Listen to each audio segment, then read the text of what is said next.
গণতন্ত্রের মত প্রকাশের সুযোগ আছে, বিএনপি সেটা ধারণ করে বলেই অশ্লীল এবং ঘৃণ্য বক্তব্য দেওয়ার পরেও বিএনপি প্রতিবাদ করেছে, কিন্তু কোনো জায়গায় কোনো বক্তাকে আক্রমণ করেছে এমন কোনো ঘটনা নাই। বিএনপির নেতাকর্মীরা অত্যন্ত ধৈর্যশীল।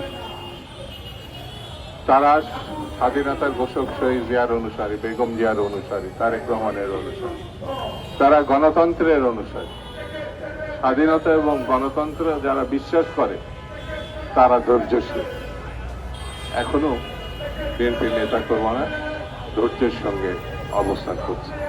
বন্ধুরা, নানামুখী ষড়যন্ত্র, স্বৈরতন্ত্রের পতনের পর গণতন্ত্রের যে সম্ভাবনা দেখা দিয়েছে সেটাকে পরিপুষ্ট করার জন্য, গণতন্ত্রে উত্তরণের জন্য যেটি বড় প্রয়োজন সেটি হচ্ছে নির্বাচন।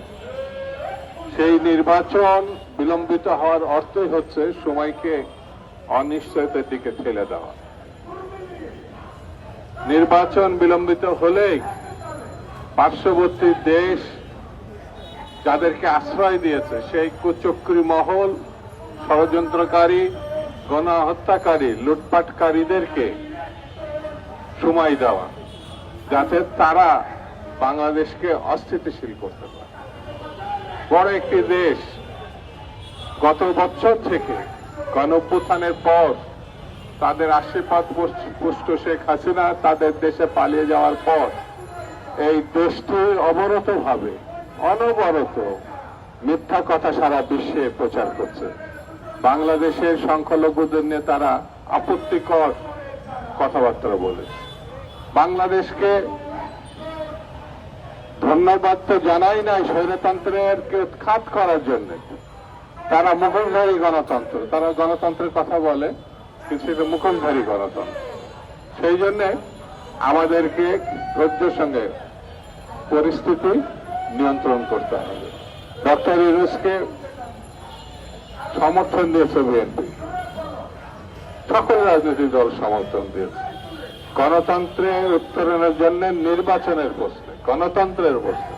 আমাদের নেতা জনাব তারেক রহমান তার সঙ্গে যখন বৈঠক করেছে তখনই কি বাংলাদেশে স্থিতিশীলতা ফিরে এসছে, আশার পরিস্থিতি সৃষ্টি হয়েছে।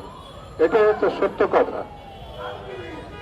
এই আশা এবং স্থিতিশীলতাকে কোন কোন মহল, কোন কোন রাজনৈতিক দল, কোন কোন ব্যক্তি হীনমন্যতার পরিচয় দিচ্ছে।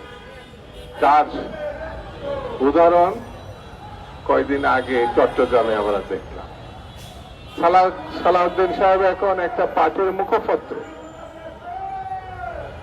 তার ব্যাপারে আপত্তিকর বক্তব্য, তাকে সমালোচনা করা যাবে না তা না, কিন্তু আপত্তিকর বক্তব্য এটা কোনো শালীনতার পর্যায়ে পড়ে না,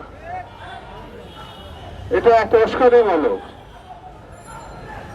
আমার বক্তব্য স্পষ্ট, উস্কানি দিয়ে পরিস্থিতি ঘোলাটে করে স্বৈরতন্ত্রকে আমন্ত্রণ জানাবেন, এটা গ্রহণযোগ্য না। আমরা এই জাতি 71 সালে মুক্তিযুদ্ধে সরাসরি রণাঙ্গনে যুদ্ধ করে স্বাধীনতা অর্জন করেছে। 71 নিয়ে কোনো আপোষ নাই, গণতন্ত্র স্বাধীনতা নিয়ে কোনো আপোষ নাই। বেগম জিয়া, তারেক রহমান আর বাংলাদেশের স্বাধীনতার ঘোষক সেই জিয়া রহমানের ব্যাপারে কোনো আপোষ নাই।